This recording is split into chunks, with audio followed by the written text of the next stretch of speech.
life in here is kind of cheap. People can sit there and hurt somebody for just the smallest of reasons. I've seen guys get themselves killed in here for a box of cigarettes.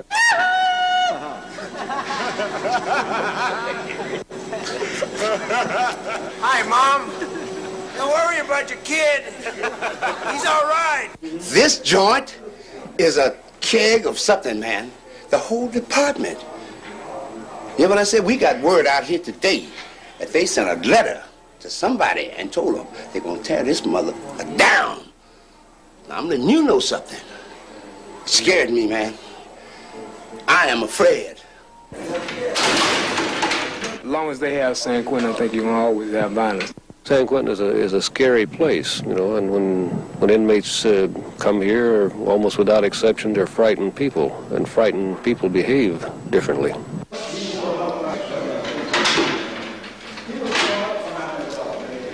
Frankhauser, Lang, Smith, Lowell, let's go. First day I walked in here, I thought somebody had made a mistake. And I said, where am I? You know, I've done a lot of time previously, and I wasn't used to coming in an environment like this. 2 people got killed here the first week I was here.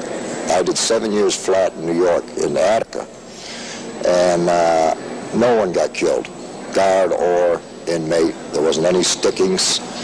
God knows how many people have been killed or stuck since I've been here. I've been here going on 6 years now. But in the first 7 days, 2 people were killed here. We do have a high concentration of violence-prone individuals. These guys are crazy. Or some of them are nice, too. San Quentin is the oldest and largest of the 12 male prisons we have within the system. Has many years of history and tradition behind it. It's got a bad reputation, and it tends to live up to its reputation. People, as soon as people drive up to this place, they feel they have to get a knife, or they have to protect themselves, they have to become a tough guy. It's an attitude, it's a personality in itself. Well, I certainly hate to be in this type of an atmosphere, caged up like that. You know, this with those cells are only 4.5 by 8. There's not much room, and these guys, the majority of them are locked down all day long. You know, that's all day, just to come out for chow, once in a while for canteen. The whole thing is based on the man's behavior within inside prison. If the man can adjust to prison life and conform to the daily routines and trouble-free, that he's given the opportunity to come and live in the West Block. The only remaining honor block within the prison today. Formerly there were 2 honor blocks, the North and the West, but due to the great influx of violent-type people within the institution, the only honor block left is the West Block. This block here, the bars are unlocked at 6:30 in the morning and you're out till 10:30 at night. The only time you lock up is for count time. It's 5:15.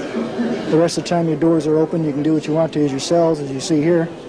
And we get little privileges like being able to have cats without getting them picked up by the security squad. A little bit free run. You can be able to go different institutions, different areas in the institution. And if you're a West Blocker, you can go there without much problem. This is my world. I grew up in it. I know it inside out. I know what to expect. It's my frame of reference. You've lived on the streets. When you walk out of your house in the morning, you make automatic decisions that you don't think about, whether you're going to go on a bus or what you're going to do as far as change goes, and even the minor purchases and things that you make through the day. And you're constantly facing people that wear different types of clothing, that have different points of view. You live in a very competitive manner in some ways, in the fact that you're always ready to defend your own view, and you don't even think about these things. In here, when I walk across the yard among 2,500 men, I see nothing but people in blue. In general, I know where their heads are at. I know pretty much what their stories are going to be after I talk to them for 3 or 4 minutes. And it's a life that I'm as at home with as you are with your lives on the streets. For me out there, it's a constant pressure to at least give the appearance of conforming. And I don't understand the streets. I got physically ill the first time I faced a crowd after I come off the row. I couldn't handle it. There was too many different people, too many different views. Gee, has prison done this to you? Yeah, sure. Or is it yourself, or? No, it's, I know a lot of guys that are, they won't talk about it that much, but they don't want to hit the streets, you know, I mean, they've never made it on the streets, they don't know how to make it on the streets, they go out for a vacation, but they know when they go out they're coming back, you know, this is home to them, you know, they're institutionalized. The state has taken all the initiative away from them as far as running their own lives and knowing how to run their own lives. In here you sit back and major decisions are made for you. You don't make your own major decisions in here. You have a rent provided for you, you have a home provided for you, you have your food provided for you, medical care. Everything's provided, you know, and the only thing that they ask of you is to do what they want you to do, to conform, you know. And after you've been conforming for 20, 25 years, it gets to be pretty easy to do, you know. When I was young, I rebelled. I spent most of my time in the hole because I didn't go along with the rules, you know, and I fought the system. But now I ride along with it, and I find it rather easy to ride because I'm in the honor block, you know, I have my own possessions, not a whole lot, but they're not insignificant either. You know, for me, they're much more than I ever had before in my life. I never had anything on the streets. I couldn't afford anything.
This time, I'm a second-time loser.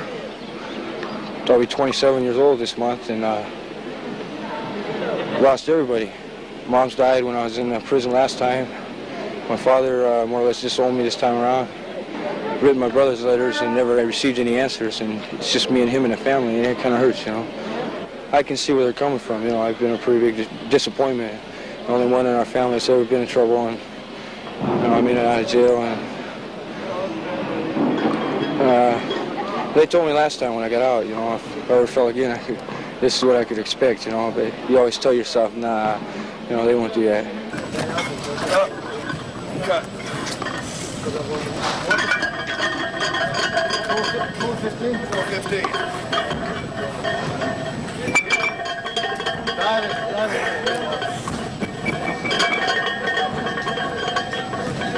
Come on.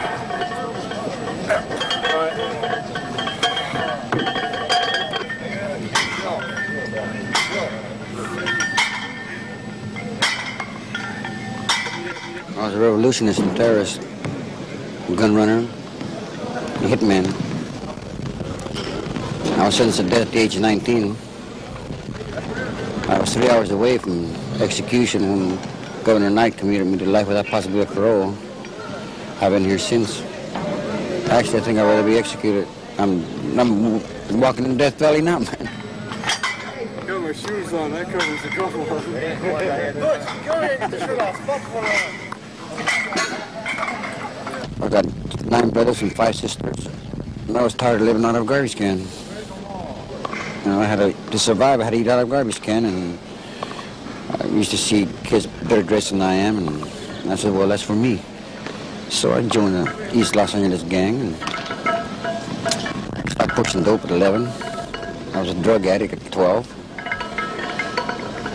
By the time I was 15, I joined an organization called the Tumbareros out of Tijuana, gun running. We used to steal guns from National Guard armories, any place we could get them, burglarize them, pawn shops, and sell them. But then I got tired of getting picked up and pushed around by the police, so that's when I became a revolutionary. I blew up police stations just to be blowing them up, and just for fun of them, just to get back at them, because I had too much hate in me. You know, I ain't got that hate now. You know, I'm an old man now.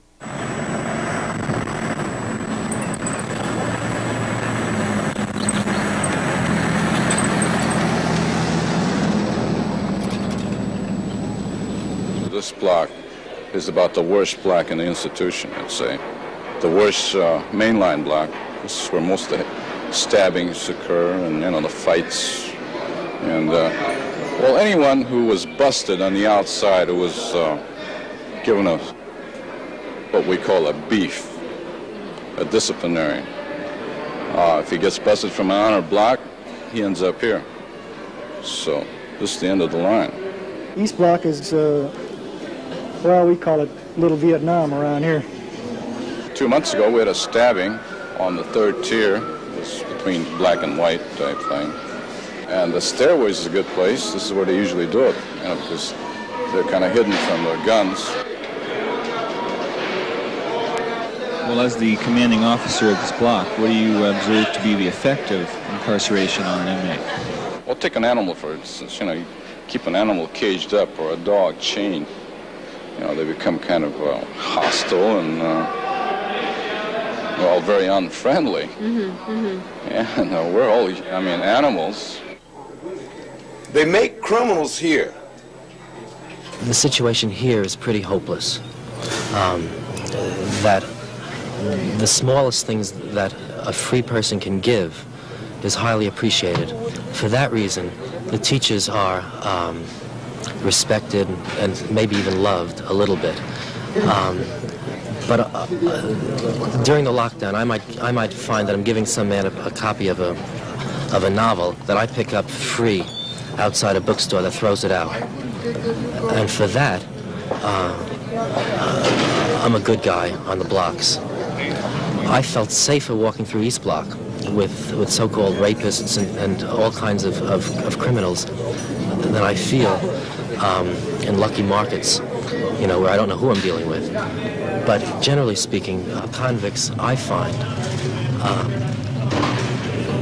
give you a chance.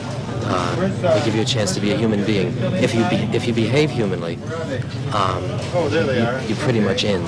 If you treat a person viciously, you can get away with it here because the men are in chains.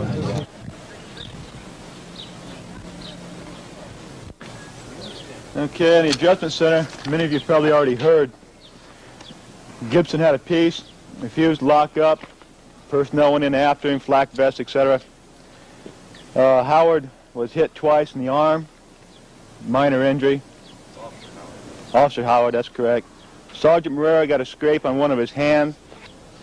Officer Sanders got a slight graze on the one of his hands with a knife. No one serious injury. That's Gibson. That's Gibson. Gibson was then taken to the hospital, placed in the psych ward where he is now. The psychs feel that perhaps he was mentally deranged at the time of his acting out behavior. That then, as I see it, would preclude the possibility of DA prosecution. Anyone have any questions, comments, criticisms? Shut up. Let's go to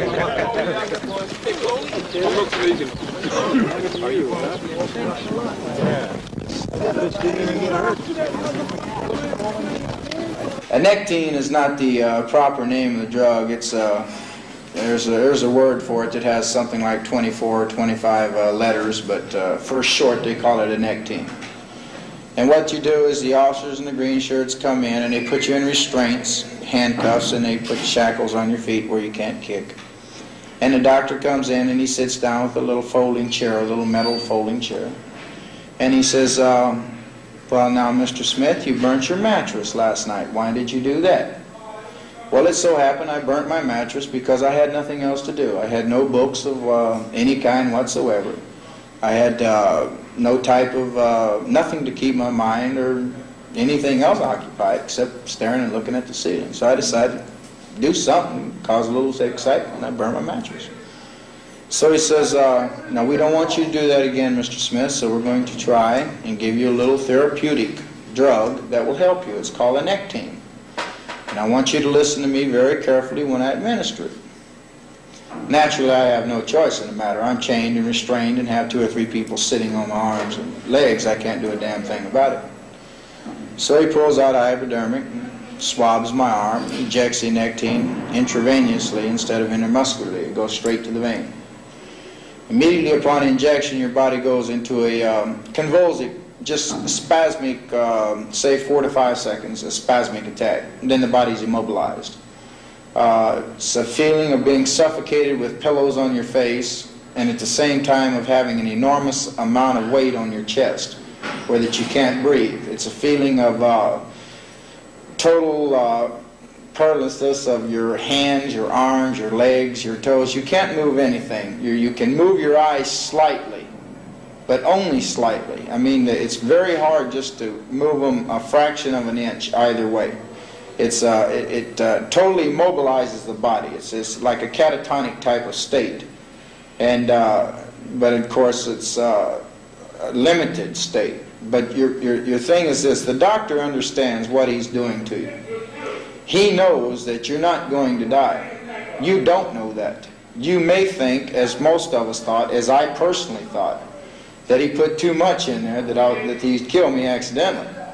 I thought that perhaps maybe the sadistic son of a bitch had did it on purpose. I didn't know what he was doing, but I knew that I was dying. I had absolutely no doubt in my mind that I was going to die. And he said, now you're not going to do that again, are you, Roger Dale? And naturally you cannot talk back. In order to talk, you must be able to get air, and you can't get air in the sense of the word that you can breathe like we're breathing now. You're living on the oxygen that's in your lungs and the oxygen that flows through your lungs and the pores of your body, but it's just enough to sustain the blood flow to the brain, etc., that you don't lose consciousness, but that you feel the total effect of a death sense. And I've been close to death many times, and you can believe me that that is perhaps the closest feeling to death that I've ever experienced in my life. And he consistently, just consistently drives into your head, you're not going to do it again, are you? Now, you wouldn't want this to happen to you again, would you? As you would talk to a child, a 6-year-old, 8-year-old child. And the effect of the Nectine itself wears off in about 3 minutes, where that you get partial movement.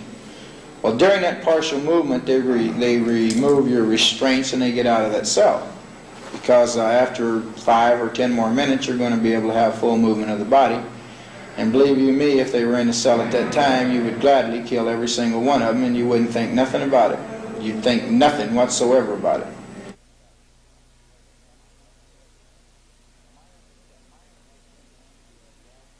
My understanding of a Nectine and the gas treatment that they administered was simply for traumatic effect, to create trauma in your head where that you'll refrain from doing something that they consider against the rules, something that they consider a violation of the rules. But the trauma is so severe that instead of you saying, well, I'm not going to do that again, yes, you say that. I'm not going to burn that mattress again, or I'm not going to break that wall again. But what you do plot, you say, now how can I get a hold of something where I can kill one of these son of a bitches?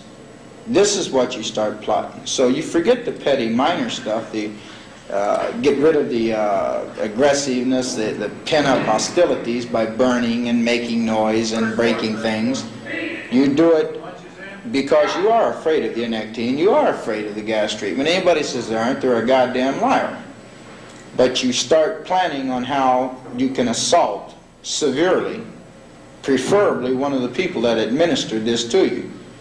But in actuality, anybody that's in a position of authority, that has authority directly over you, that you can retaliate against and say, now, son of a bitch, if you do this to me again, I'm going to get another one of you people. This is how your mind works. This is how my mind worked. This is how many of the men that I lived with on S3, this is how their minds worked. The Adjustment Center is an area where inmates are secluded from other inmates. They're kept in individual cells most of the day.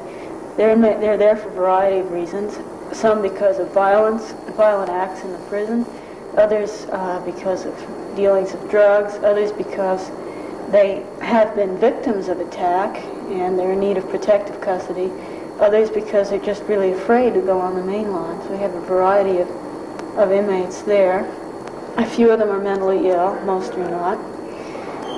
And I'm there as a psychiatrist to do a variety of things, and I find it quite interesting.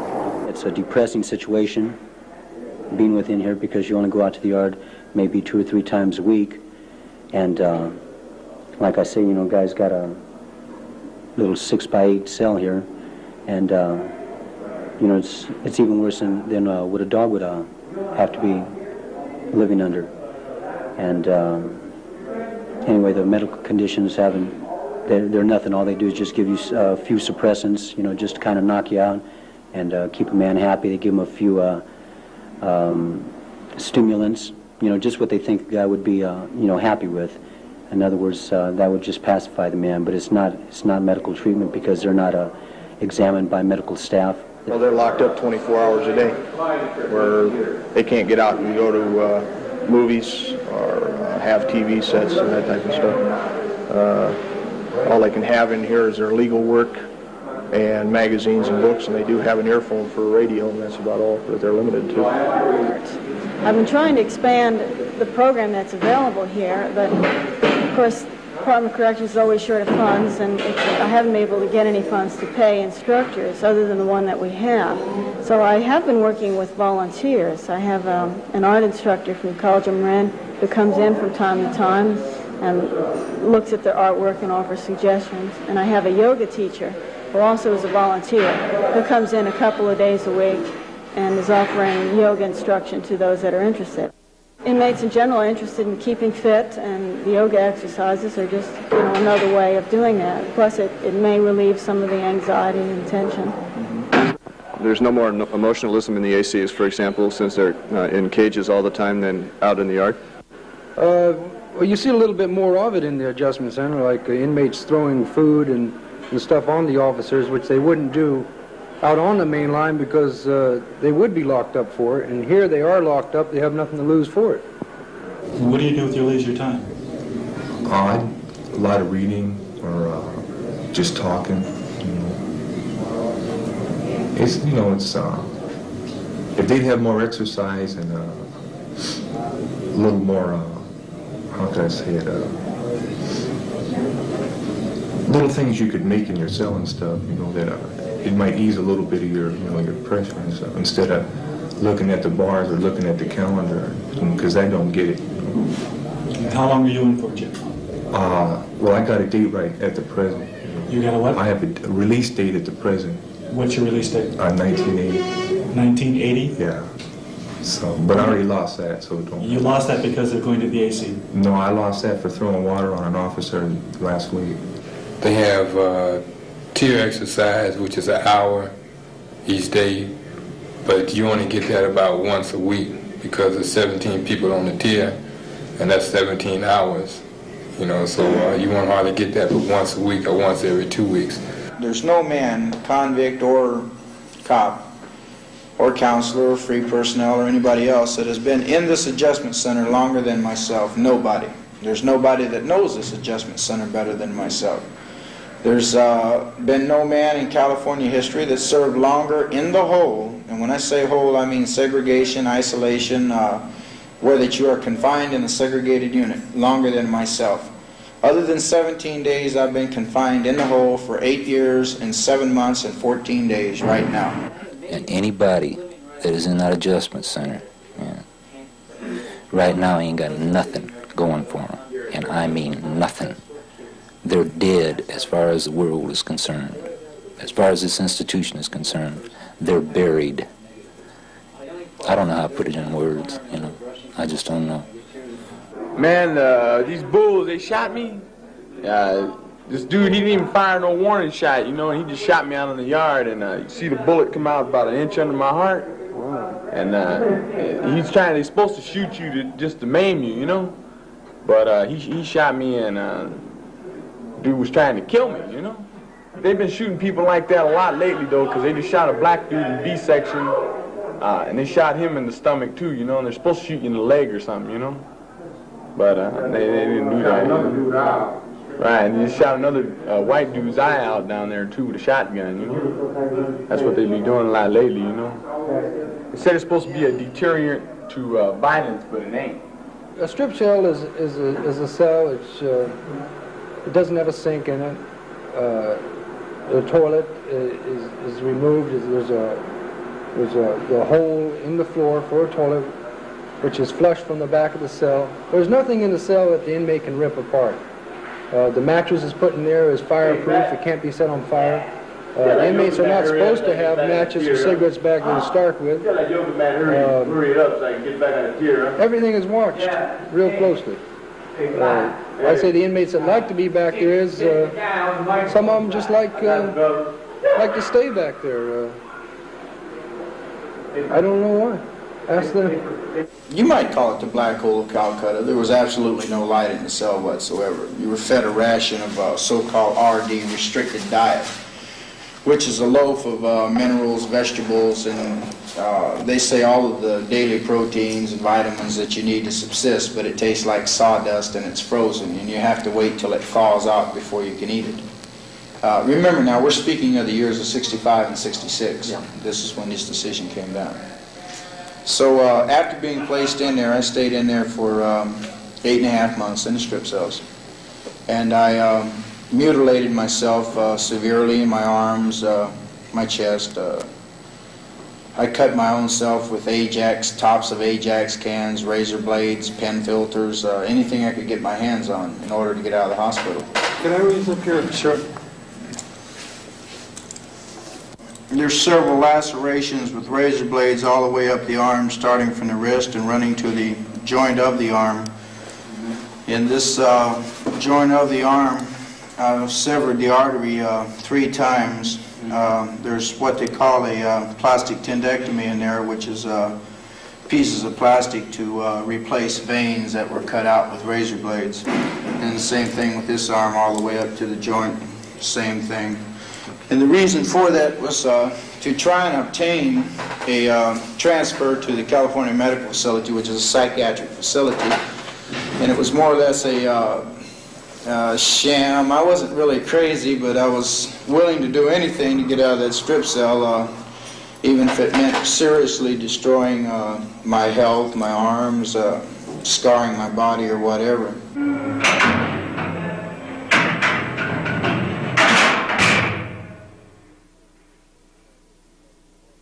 When you say real fear, I think anybody who walks into a prison feels some apprehension. If he doesn't understand where he is and what it's about. And baby, when you see what this place is like, you can't see what it's like by having people talk to you or nothing. You have to live here. You have to have those doors racked in the morning and walk out hoping that you're going to make it through that day. Because everyone here lives in fear. There's a different value system here in the prison, whereby it's okay to kill someone under certain situations, such as if that person has killed a friend of yours or a member of your gang, you're supposed to retaliate by killing them. Or if that person owes you a debt, it may even be for just a few packs of cigarettes, it's okay with the inmate peer group to kill that person. You know, it's just a different value system. San Quentin is a reputation place, like, you know, and everybody here has to more or less have a reputation, you know, in order to survive here. You know, like a guy that usually come in and try and does his own number, it's kind of hard, you know, and that's where your gang type of things come off. Now, only a small percentage of the inmates really espouse this different value system actively, maybe 10-15% of the population.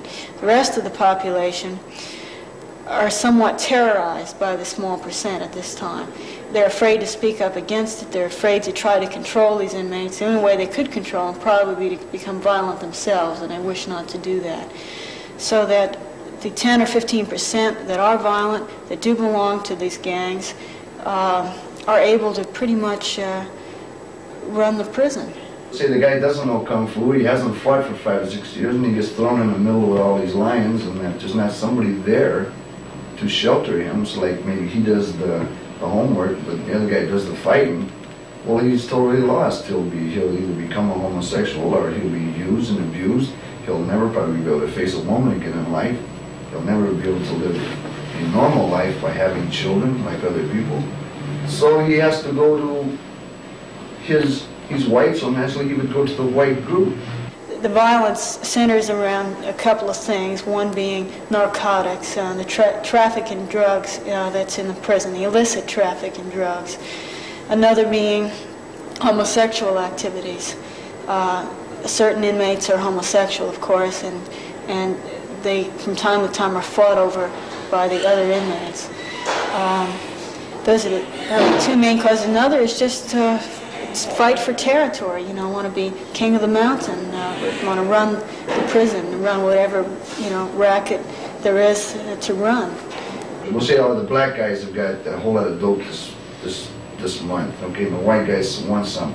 If you don't have a group to confront them with, or something to deal with them with, well, then you don't get any of the narcotics. I mean, they just control everything. If they're the stronger group, they would control the best part of the movie, they would control all the trades, they would control the part of the yard for exercise. They would just have total control. See, people aren't indiscriminately running around in here with knives, sticking people for no reason at all, any more than they're dropping bombs in Vietnam or any place else. Things are done for certain reasons. And that's the same in prison. You got people in here that have disagreements and everything else. They have debts the same as anybody else. They have emotional problems the same as anybody else. And they have one way of taking care of them, unfortunately. On the problems, one thing mainly on them problems, you just get pushed so much just at one time, it blows everybody's bomb. They just don't care about the guns, don't care about nothing, just blow it. And no one plans nothing like that, you know? Yeah. I think because what do you got? You got like a pressure cooker here. Now, where the bomb? Yeah. What they try to do here is call a lockdown to keep problems down. That just builds more tension. It builds more tension. I've been in these blocks and what they call climate controls to try to feel out the institution, the attitudes. Is it going to be a problem tomorrow if we open this place up? Well, when you go into some place like East Block, man, you can cut the tension with a knife in there. Guys are saying, well, who's got hit today? Or are the blacks doing this? Are the whites doing this? Who's doing it? Or get me a shank. Because they're afraid. They're locked up and they're cut off from the rest of the institution. So lockdowns do cause problems. I think they should find out what the problem is, deal with the problem, open the institution up, and just not punish everybody. Prison punishes everybody. If one guy does something wrong here today, maybe tomorrow 500 people are going to get punished for it. Right. Four post back check. We just had one hit on the lower yard. Give me a piece of corn or something.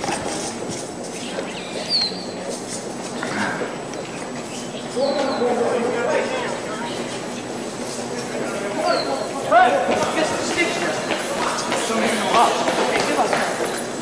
All right. Back check. Anyone? Oh, we just had a couple hit on the lower yard, 2 on the ground. 2 hit, we got 1 assailant, I think. All right. It's going nuts. There was a Pearl Harbor type attack on black inmates by some Chicano inmates, and right now the situation is so tense that I don't think there's any way we can safely release the general population. The only way we're going to keep peace among them is just not allow them the opportunity to get at one another. We know the mafia, was involved. We know the mafia initiated the action, but You mean the Mexican? Mexican mafia, yeah. See, they've been. Thank you. They and the blacks have been at odds because of a stabbing that happened last week, you see, and they've been talking about it, trying to. The different leaders have been talking, trying to kind of quiet it down, supposedly, So evidently, the Mexican mafia decided that they were going to get down first, Yeah, well, it could have been me too. I could have been in the same position. Just so happened that I happened to be in the hospital on a ducket when that happened. But I seen the guys. I knew one of them, that died. But there's nothing really you can do, really, to alleviate the fear that everyone had, of what response, the blacks are going to have. That's, because. Two of them are dead, What's the mood right now coming from where you see it? Pretty tense. I find that as I walk through the tiers, that a lot of the fellows are pretty frustrated and uptight, and also that there's just a lot of mumblings going on, a lot of things that are kind of point to the tenseness of the whole situation. How do the blacks feel now? I've only talked to a few, but I hear rumblings is all I'm hearing, but those are rumors, so I can't tell. The guys just hate to be locked up, that's all. All this retaliation, people are building this up into a big thing, like it's a great big race war. There's only certain people involved. It's not the general population. The general population are in their cells hoping they could get out. Like you stated, there's just a few that are causing the trouble, but how can you pick out those few, separate them from the mass, and let the mass go about doing what they want to do? At this very moment, the thing that's being done is everything is at a standstill. We have every inmate locked up with the exception of a handful who are out performing necessary functions like hospital workers, food preparation and such. Well, all it's doing is delaying it, really, because, if these guys are going to get down, they're going to get down. That's the dilemma, because we have to do something, because it's very serious. Right now, this whole institution is like a powder keg, Everyone's so quiet, that's, no one's really raising any hell. Everyone's just scared, and that's really bad.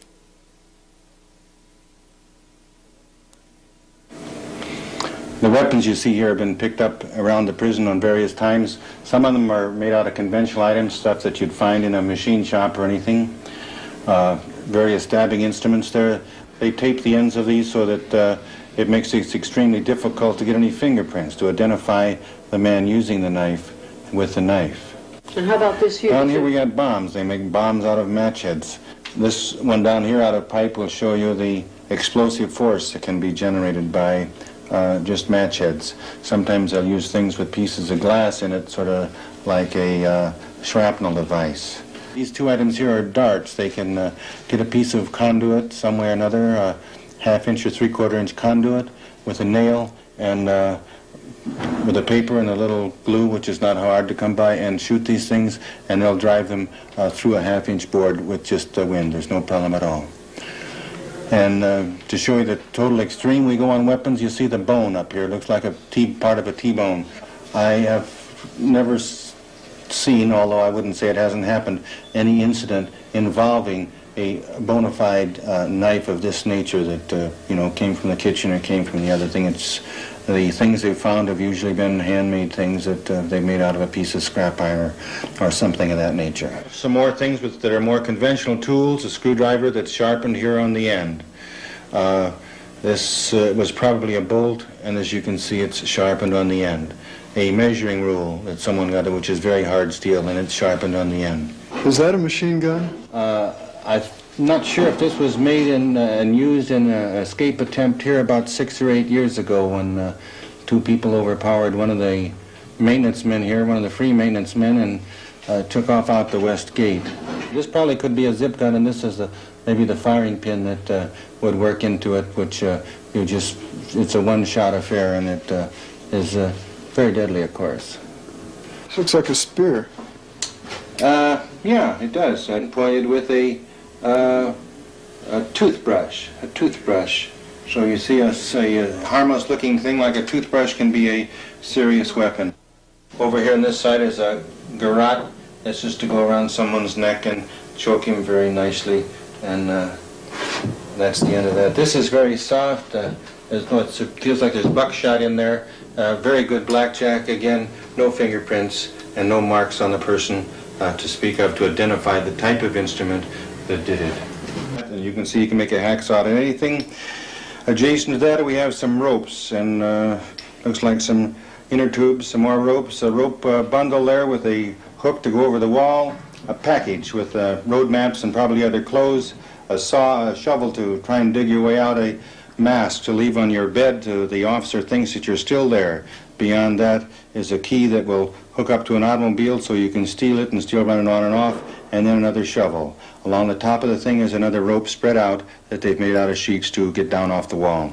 The escape mechanism means that people want to get out, and the pictures show what happens if they don't. And this is what I heard say, hallelujah. And I'm nothing for you, Master Jesus. So you can put on my belt and set me free. Right now, Master, you to believe.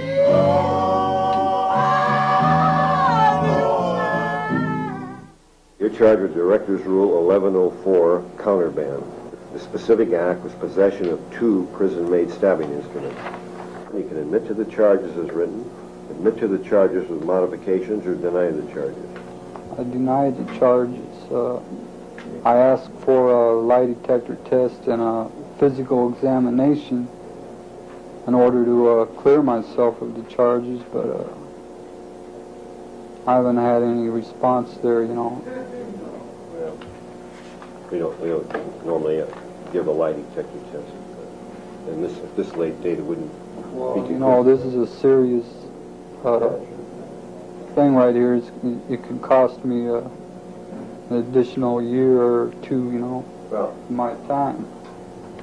Okay. I was only in that cell for 3 days. Okay, that was one of my next questions.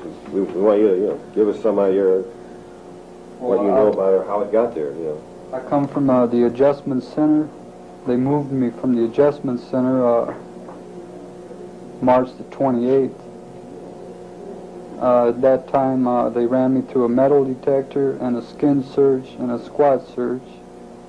I got to a B section and they ran me again through a skin search and placed me in the cell, and I didn't have any property, so, you know, I didn't really have any reason to go through the cell.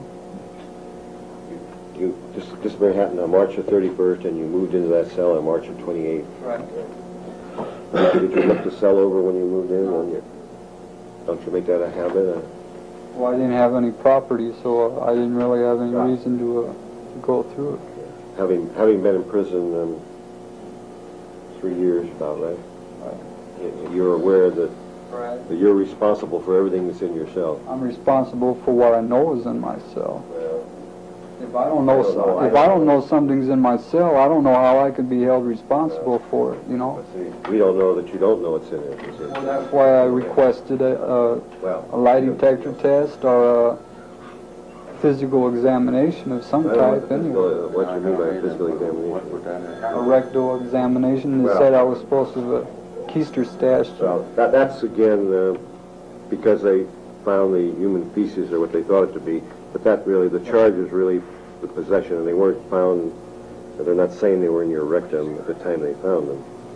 You know, that as far as I'm concerned, we're not even considering that last sentence there. All we're concerned about is the knives in a plastic bag in your cell.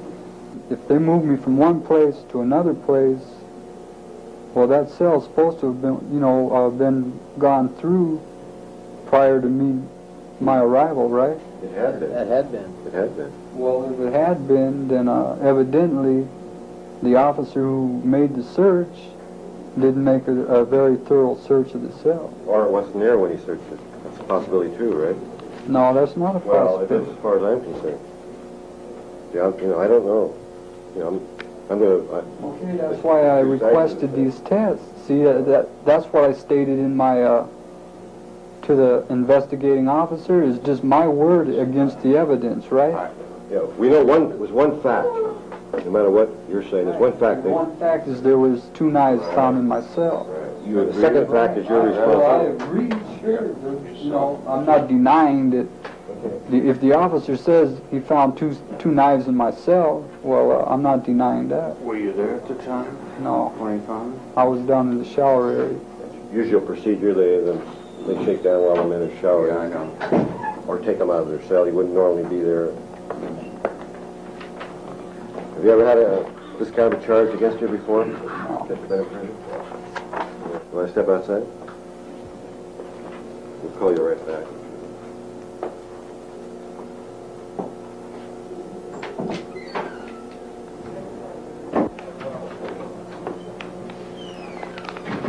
Okay, Kelly, the committee discussed this, and it was a consensus of the committee that you were guilty and responsible for what's in your cell. And the only real fact we have is they were found in there. So we're assessing your 10-day cell status effective today. I'd like to also tell you that you have the right to appeal. Yeah, all right. Within 10 days. Here's your copy. Kelly? Kelly? Sure. Okay.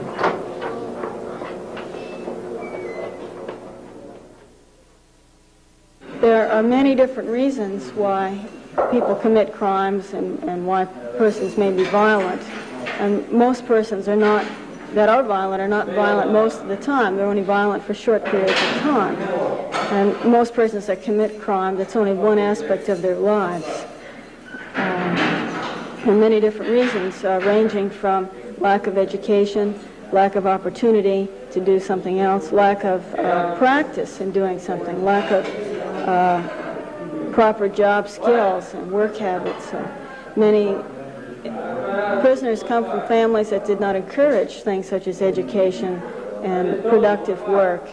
And none of that, they associated with delinquent peer groups where the value systems were not those that are held by general society.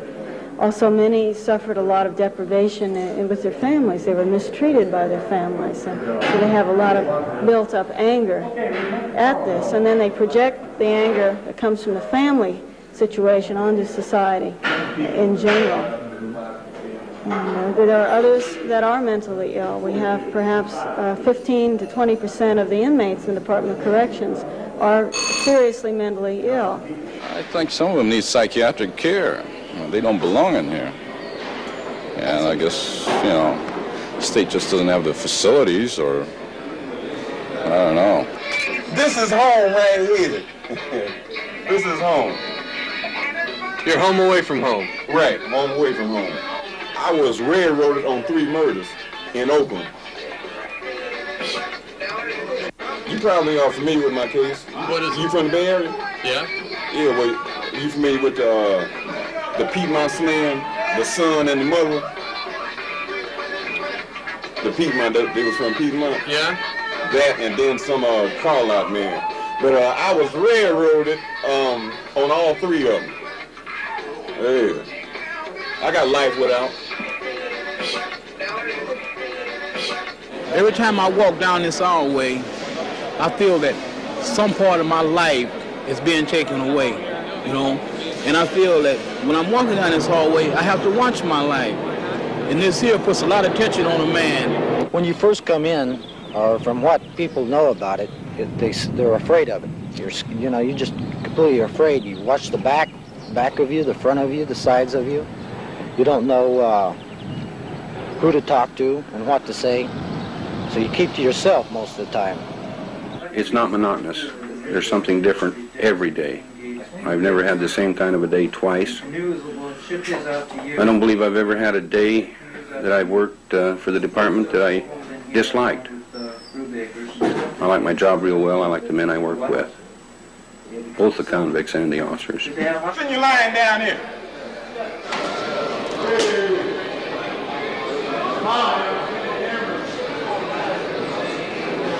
All right, give me a little slack. Give me a little slack. You got it all.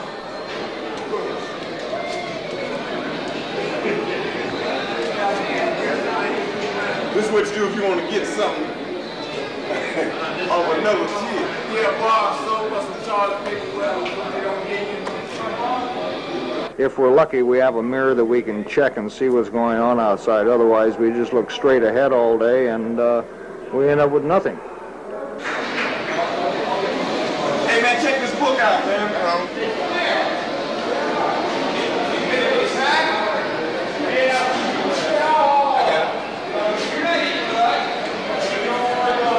Send it back when you get through with it. I'm a first termer and a last termer because this place done convinced me that once you in here, it's hard to get out. It's easy to get in and hard to get out. So I'm advising anybody that's out there, if you're doing something wrong, you better do it cool and don't get caught, because if you come here, you're going to see the real life here. This is a cold place here.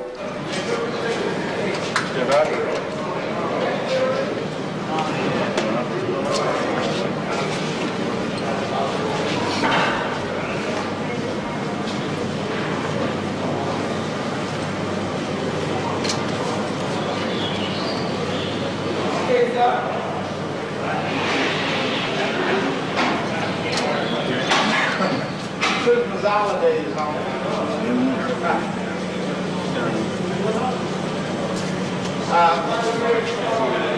Showing up. I'm gonna be a star.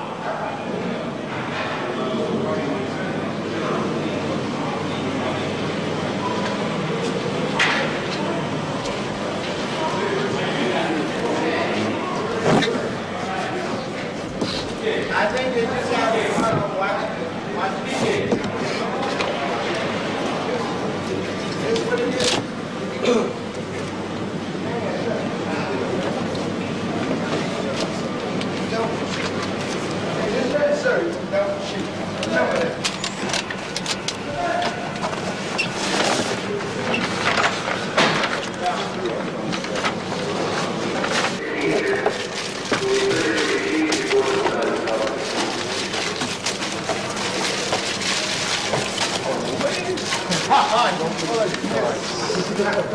I want you to get a nice photograph of that. He tried to put money in my head. And him too. Yeah, David. I would say, man, take care of all with it. Get ready for lockdown. Yeah.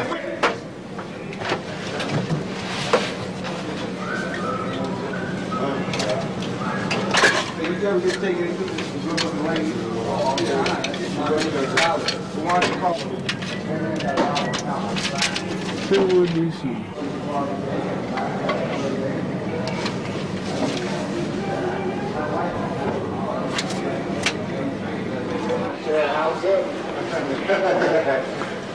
Can we show them how we react? Can we show them how we react now? Yeah. Sure. Oh man, I'm not fucking down. Get in there. You got a spit. Well, I've had one visit in past year and a half. Could you have more if you wanted them? Sure. But I told him not to come, you know. How come? How come? There's no sense in them coming, you know. I'm all chained up all the time, you know. Hey, there's dudes in here that can't even relate to their own mother when they go out to visit them in that visiting room out there. Hey, and it's a heavy scene, man, seeing a guy sitting there at the table with a big smile on his face, holding his mother's hand, and don't even know how to talk to her, man. Because the only thing he knows is San Quentin, you know. And he says, Mom, how's it going? How's Dad? How's Sis? You know, how's my brother? You know, what? And that's it. That's as far as it goes. What can they say? Oh, they're doing fine. Or so-and-so's sick in the hospital. Then he feels bad. He's on a bigger bummer than whenever he went out there. I get visits maybe every 3 weeks, maybe once a month. I don't really like them, you know, so close together because you run out of things to talk about. Well, even in visiting, you might get a visit, and even though you haven't done anything and not involved in narcotics or any other thing that they might be looking for, no kind of escape plans, the pig that's in the visiting room might not like you, the way you carry yourself, the way you comb your hair, So he would say, well, I'm going to check this guy out when he come back in. You know, I think he got something. So you go inside, they take you in what they call the receive and release. Then they tell you to strip. Okay, just strip to the bare nudity. And then they tell you to, you go through all the changes of run your hand through your hair, look in your ear, open your mouth, raise your arm, bend over, spread your cheeks, turn around and raise your testicles, turn around and raise your right foot, turn around and raise your left foot. All these kind of, you know, changes that serve no purpose whatsoever, because like a lot of people who are just trying, and just in that prison, trying to get out as quick as they can. And these kind of things, I've seen these kind of things channeled into something where the brother might resent this and say something, you know, that if he'd really been thinking, he might not have said it in the beginning. So he says something, you know, out of total respect for himself and angry at being totally disrespected. And this could turn into a brutal beating from the, you know, 8 or 9 pigs. This is where all your violence and your bitterness come from. Because there's no real reason. Transforming a man, a human being, into some type of animal. This is what this represents to me. It's the only place in the world where human beings are shot indiscriminately for a fist fight. You know, and I'm sure that anywhere people ought to be able to understand, anywhere men or women, you know, congregate, there's going to be disputes that's going to lead to fisticuffs. But that's the only place in the world where human beings are shot and killed for a fist fight. Like 1970, they killed 3 righteous comrades of mine, just blow them away for fighting, and it was ruled justifiable homicide, you know, by the so-called judiciary system in this country. And they give their families a tokenism sum, you know, and that don't compensate the fact that those people's sons are dead, because some trigger-happy guard, you know, shoot in the yard. They killed a comrade of mine in 61, Booker, shot him down. They shot another comrade of mine, shot his testicle off. Fist fighting, no weapons, just 2 men settling a dispute. They shot him 6 times each. What do you do about people like me and a lot of other people that's, you know, that being in prison, you know, don't nobody know how it is in here, you know. Otherwise, you can talk to them all day and never understand, you know. But I understand. I know everything. I've been to all the maximum security holes. I've been to AC 4A. I've been to B section. I've been every maximum security hole they've been. I've been there. And you know what? I haven't seen it change yet in prison. All I've seen it get worse and worse and worse. I watch it every day, you know. And I ain't got, you know, like I say, I don't live on pity, you know. I'm, like I said, I'm always going to be strong regardless, you know, what I'm going to do. Which, like I said, like I went to the board after 17 years, and you know what they tell me? They tell me that I don't have a place, a job, or nothing like that. What do I supposed to have in 17 years? You know? I was 13 years old. What do I supposed to have? You're state raised, huh? State raised. But you know what? But you know, like I said, it's not my fault, though, you know? I'm intelligent. I got all my pride, my identity, you know. But just like they say why I like to, besides like to fight a lot, stuff like that. Why do you fight? Well, because they say I got a quick temper, but you know, fighting sometime, you know, it's just something to do sometime, you know. Like I said, you can't take a bunch of 1,000 people and cram them up and expect them to all be friends, you know. Sometimes people do get, you know, a little drove up behind that, and then next thing you know, there's 2 doors popped open and someone gets hurt, you know. And that's just about. How do you mean 2 doors get popped open and someone gets hurt? Well, sometimes there's 2 doors racked open instead of just one, like it's supposed to be. And this happens quite frequently if you check some of the records. Two prisons are allowed out at once. No, there's only 1 person allowed out at once on the tier. But sometimes there's a mistake and 2 are allowed out? Yeah, there's a mistake made and there's 2 people out. Who's at fault for making that mistake? Well, there's only 1 person that runs the bar box, and it's not a convict. Most attacks or most violence are provoked not through inmates alone, but through staff. And that is my profound belief. As far as I'm concerned, San Quentin is the end of the world. Like in '67 when they had the uprising, which was a black thing only. One of the pigs stuck his finger in a black comrade's milk. So out of that, the blacks decided they weren't going to go to work. So the pigs tried to turn this into a race incident. They started picking out white comrades, take them to B section, and agitate them, saying, well, the blacks get ready to attack you. They arming themselves. Consequently, they put all the whites down in the lower yard, and all the blacks was on the upper yard. And they went down there and indiscriminately shot a lot of white comrades down there.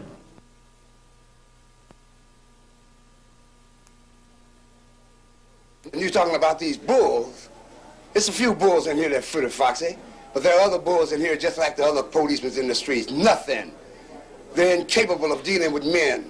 They don't know how. I saw a murder up there on the yard, in front of a bull. Thank God I'm before this camera to say this. On the May the 16th, Louis Brown got killed. I saw it. My name is Benjamin Gerald Brown, B8660. I saw a man walk up behind another man with a bull standing up on the tower with a gun at parade rest and watch this man and take his life. I've been in the system 20 years. I'm a personnel barber. I lost my respect for every bull in the joint. That's right. I did. I've seen it. I would take a razor and work on their neck. I've never nicked a man in the joint. And I saw that. Had I been out there, I definitely would have been afraid. Because those officers are up there, and they're up there for a reason. They're not up there with those guns just to look pretty. They're up there to protect me. If you had the opportunity, would you escape? No. Period. There is absolutely no way I'm going to go out there and come back looking like a lead-bottom sieve. Whenever the highway patrol got through with me, they wouldn't have to bury me. I'd sink into the ground.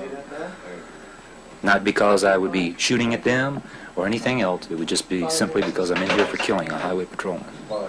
And the animosity out there, I figured they got their chance. And it was the right position, whether I was armed or not. Escaping with the fact that I'd been on death row, first-degree murder, killing a highway patrol officer, I wouldn't have to dig no hole. I'd just sink below the ground. Bubbles, if you had the opportunity, would you escape? Not at this point. I would have when I first came in, if I had the chance. But escape now, it's too late to escape. They've already taken all this time. They might as well take the rest. The two crimes that I was convicted for are very, in my eyes, hideous.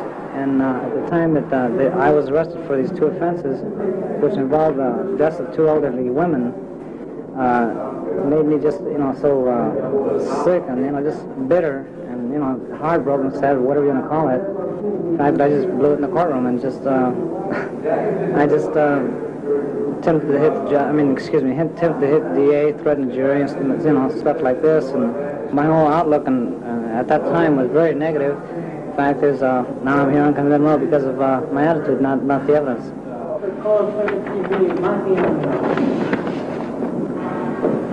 My name's John Ray Diaz. I just turned 19 and I'm in here for murder.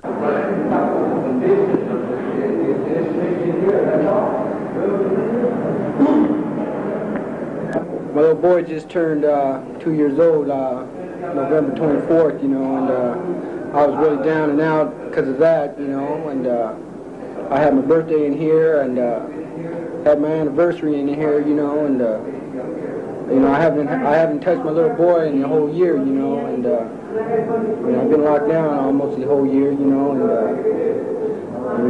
it's just kind of weird, and they give me medication here once in a while, when I'm down and out, like when I get all depressed, then I just take, a couple of volumes or whatever, to calm me down, go to sleep, forget about it, Well, how would you feel? I don't know. Being locked up in a cage 24 hours a day, not much exercise and constant thought going through your mind, you're going to be executed.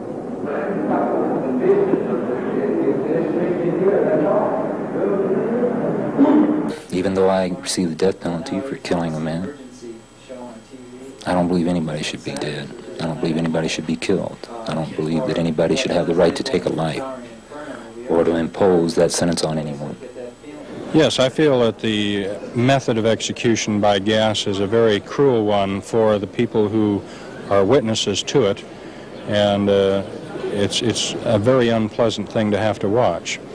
And I think that alternatives might be something as abrupt as blowing a person's brains out, which, while not as too pleasant to look at, is not really as ugly overall as watching someone die in the chamber, or perhaps a more peaceful method such as injecting with an overdose of narcotics. I favor the retention of the penalty only because it's the only proven cure that we've been able to come up with for people who are involved in multiple killings. The other alternatives that we have developed, I wouldn't care to be a party to, such as turning a man into a vegetable through a lobotomy, or planting electrodes in his brain so that when he feels a homicidal urge, he can push a button on his belt and maybe have an orgasm. To me, these kinds of things would be robbing them of their humanity, and I wouldn't want to be a part of that. I'm here for what is called multiple murder, 2 murders. I'm also here for robbery, and I have 3 special circumstances allegations.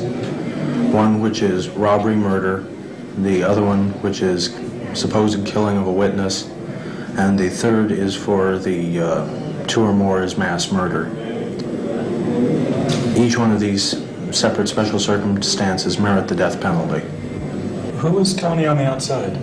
Oh, Tony on the outside was a totally different person. Can you tell us a little about him? Well, I was born and raised in San Francisco. Lived in the Mission District of San Francisco, which is the middle-income area. I was working at the time. I was just your normal working man. That was about it. Have a family? No, I wasn't married. I was still living with my parents. And just sort of Mr. Inconspicuous. I was just never, well, I don't really know how to put it. I was never involved in any kind of crime. This is the first time I've ever been arrested. No prior juvenile record. So this is a completely brand new experience. And it's sort of ironic now when I look back, being that I was a member of the Republican Party on the outside, that I voted for the death penalty myself when it was on the ballot.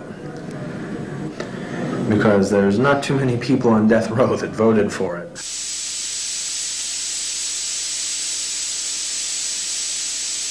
The man's name was Pierce, and he got pieces of a broken light bulb from a light fixture that was in the cell just adjacent to the gas chamber, and slashed his throat with a piece of it and nicked his jugular vein.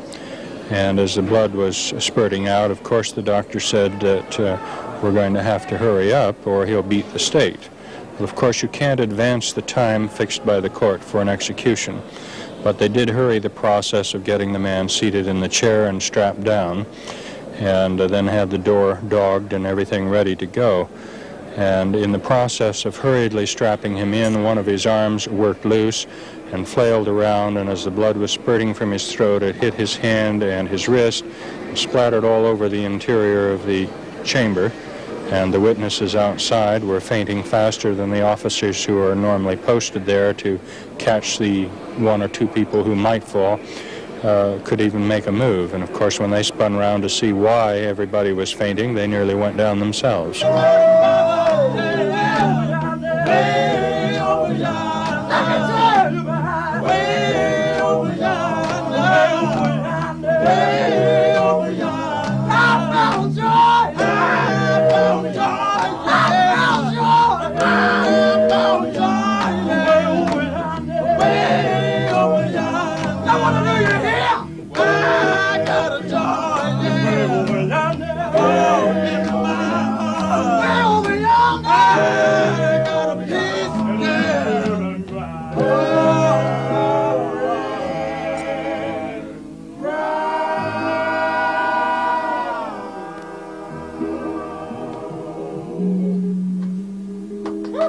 I got life. I'm eligible for parole in 1980.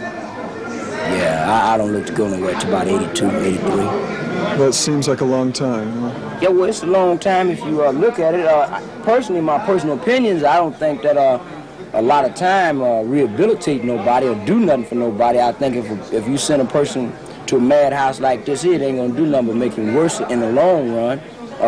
I kind of agree. I forgot this guy's name, but he was trying to introduce a bill for no crime to carry over 5 years. You look at it, if a man is going to rehabilitate or repent or change his ways, it definitely don't take no 13 or 14 years to do it. Don't do nothing but embitter him, make him bitter. Now, I've been assaulted and stabbed more than anybody in California history. That's the reason they say that I'm Pincushion Smith. 109 stab wounds, ball bats, horseshoes, straightened up, pico bottles full of soap, gasoline bombs, fire bombs, zip guns, all types of things. But at the same time, I've done these things to other people. I've killed men, 7 men. I'm 27 years old. I've killed 7 men. I've assaulted numerous other men. I've hurt, I've raped other men. I've assaulted staff convict, all type of things. I've done things too. So can I say, you know what, I'm blameless, man. I'm just an innocent little old victim that got stabbed all up and stuff. Or do I say on the opposite hand, look, man, I did my share of wrong. I received my share of being done wrong. So I'm going to stop this in the hopes that it'll stop being done to me. Now, in my case, unfortunately, I've gone past that point. I don't really have any hope one way or another of getting out. For me, I came in young. If they would have gave me that modified indeterminate sentence and sent me out 6 months or a year, more than likely I'd be a lawyer on the streets now, since that's my choice of professions. But because I'm not, because they didn't see fit to give me a date to work toward, you see my result. You see what kind of man I am.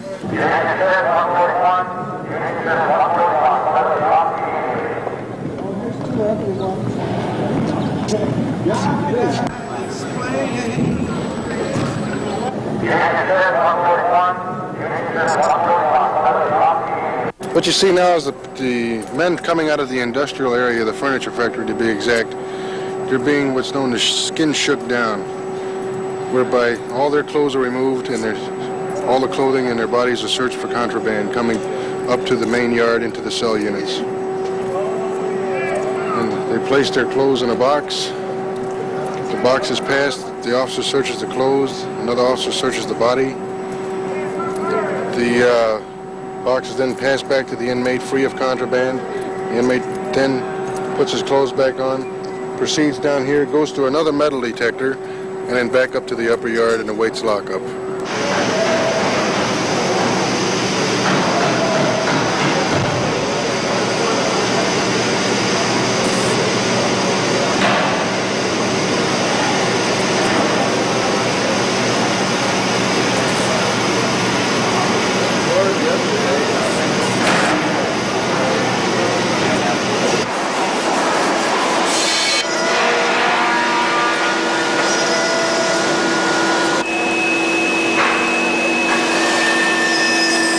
In our factories, we start the men off at 5 cents an hour.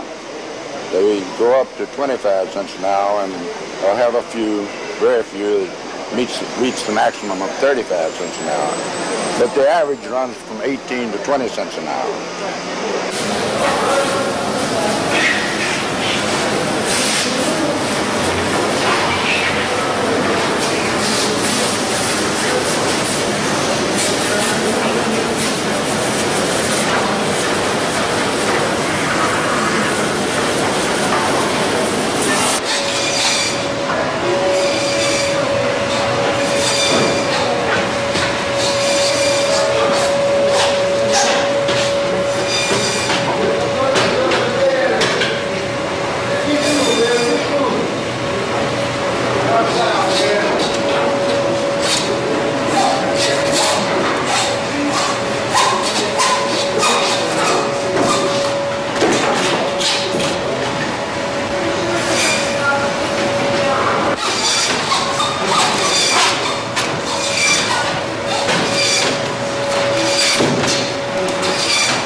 Pretty rough, you know. Yeah. But the trade itself, I've become to like this, and I think that once I get to the streets, I'm going to stick with this. Yeah. Do you get paid for doing this here in prison? No.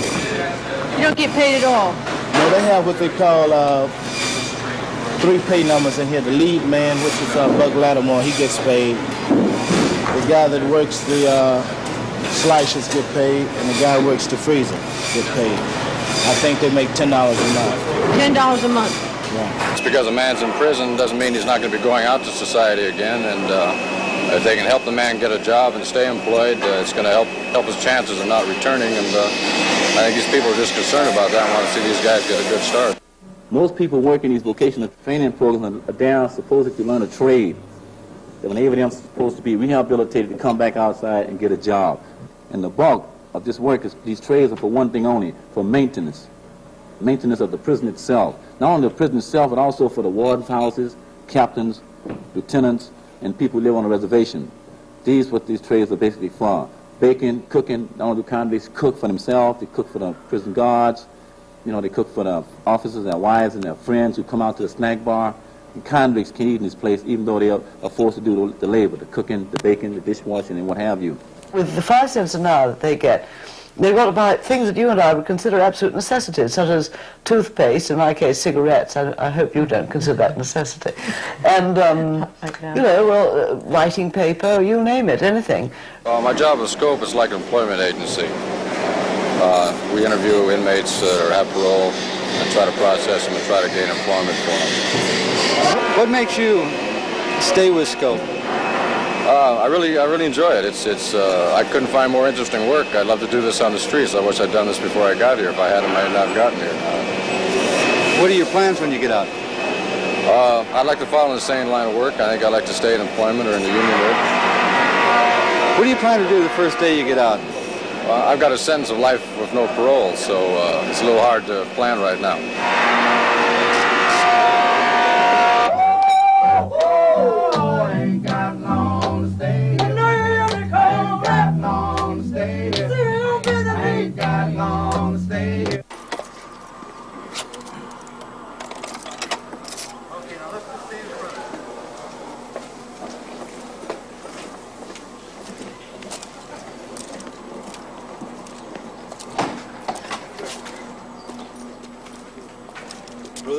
Rutherford.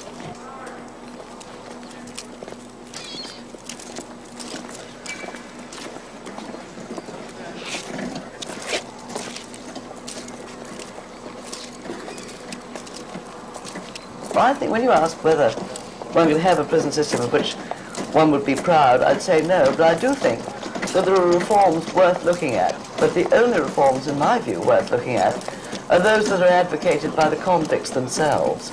You always have to look at the person at the bottom of that heap, you know, to see what kinds of reforms do make sense. It's interesting, for example, that in the almost nationwide thing going on now, you know, this cry for building more humane and modern prisons, better prisons, the convicts who live in those squalid hovels that you've been showing in this film, those horrible cells, have in no instance endorsed this kind of reform, because they know only too well that the criminal justice system being what it is, more prisons will just result in more prisoners. They'll fill up the old prisons and they'll fill up the new ones. And in places where brand new prisons have been built, and there's quite a few of them, this is precisely what's happened. So I would say no more prison building. Watch out for the reforms the prisoners want. The prisoners in California say, don't give us a shiny new hospital, don't give us steak and eggs for breakfast. Get rid of the indeterminate sentence, get rid of the adult authority. That's what they say. And I think to find out their reasons for that is important. I know what I want out of life. I know what I want to achieve. I can't do it in here. And all that door out there is doing is barring me from the streets and achieving my life. All right, I put myself here. And the way I put myself here, first-degree murder, you know what? All right, you know what? I own up to it. You know, I know that I did it. I can't fight that. I can't tell people how I feel inside about it, how I hurt, you know, or the remorse that I have, you know, or how sorry I am that it happened. But man, it's done. And, you know, if I'm to be punished, you know, fine. Tell me, hey man, you got to do the rest of your life in the penitentiary. That way I've got no future, except for a penitentiary future. But I know where I stand. Give me something that I can work towards, that I can fight against, and I'll better myself to overcome that barrier. But when there's nothing there, a man has nothing to progress with, nothing to build himself up, to gain something in life, he feels like nothing. He needs to know that someday he's going to get out. so that he can plan his life as such, so he sees a future. That society out there done created a monster. They don't know how to tangle with him. That's what it is, man. San Quentin, first place, was never designed. It just happened. You know, cell blocks were built, they ran out of space, and they tacked another cell block on here, and another building there, and it's a maze-way of corridors and alleyways. It's just ill-designed in every respect. San Quentin is a huge monstrosity. This prison is so big, with so many little nooks and crannies and areas, that it's really difficult to operate efficiently. And that's one main problem we have, just efficiency of operation. Nothing seems to work out the way it should. It's difficult to influence a large population when they're so spread out, as is true at San Quentin. I would like to see a smaller prison, or a prison where you could have separate areas where the staff could get to know the inmates personally, and the inmates could get to know the staff. So you wouldn't have just uniforms running around, some green, some blue. You would have individuals relating to each other, and then you might have more opportunity for the inmates to establish a good working relationship with the officers, who presumably have more healthy, adaptive values than the inmate group, although that may not always be the case. That's one thing I think is wrong. Another thing I would like to see change is more emphasis on education.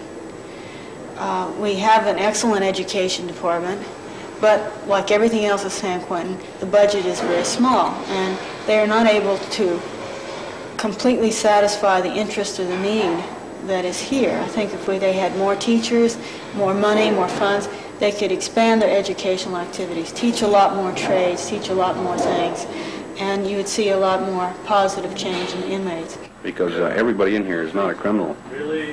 Everybody in here is a convicted felon, but not necessarily a criminal. Ideal settings, I like the camp system myself. In a camp system, you have between 60 and 120 men, usually 80-man camps. They live in a dorm setting. They go to work in the morning about 9 o'clock. On the road, they clear roads, they clear streams. They work with the fish and game, they work with the highway department. They fight fires all during the summer. They work a 6-day week. And quite a bit of freedom. Your camp limits are usually about a half-mile square. They've got ball fields, weightlifting areas, TV areas, pool hall. Most camps have a swimming pool. And to me, that's the best system we've got. When I was in the camp system, I had guys in camp that came from right here. And a lot of the guys that was in camp with me are right back here now. So you can have your violent men in camp, and they can make it all right. They're a group of people that our society wants to put away, and keep out of sight. And if we would have justice equally applied, so that there would be the same percentage of middle, low, and high-income people in prison, you would see a greater improvement in our prison system, because you would have people in here who would be fighting to get those improvements. Right now we don't have them, and our society doesn't want to make the improvement because it costs money, and therefore, you know, our rockets are more important than our men in prison.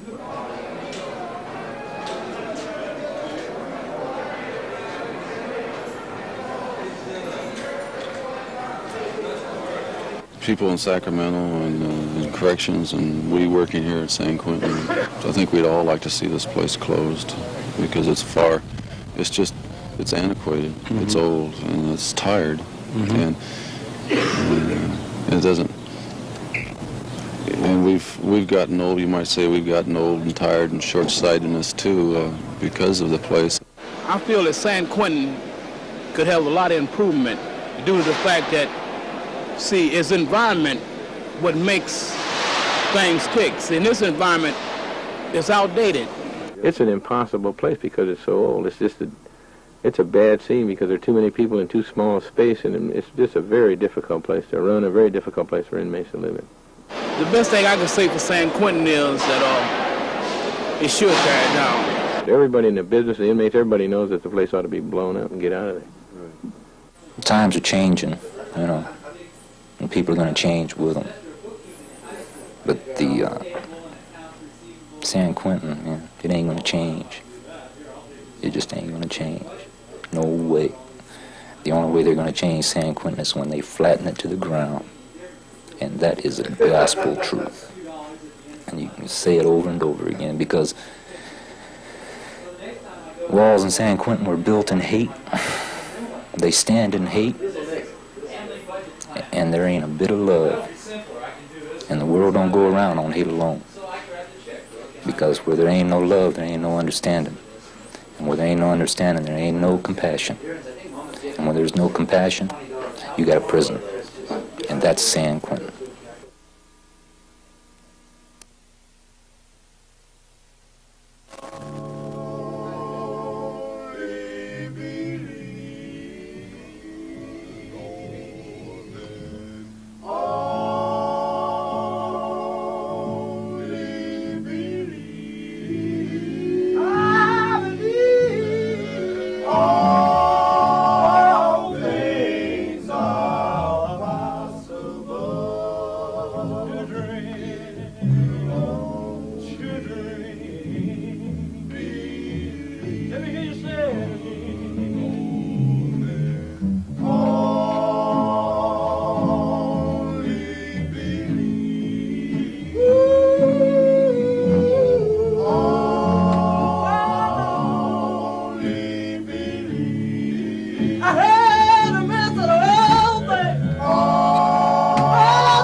Yes, I believe, oh yes, I believe. Yes,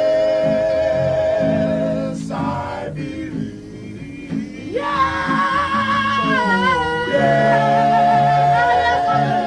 I believe. But I hate to sit around there. All things are possible. Children, if you want children.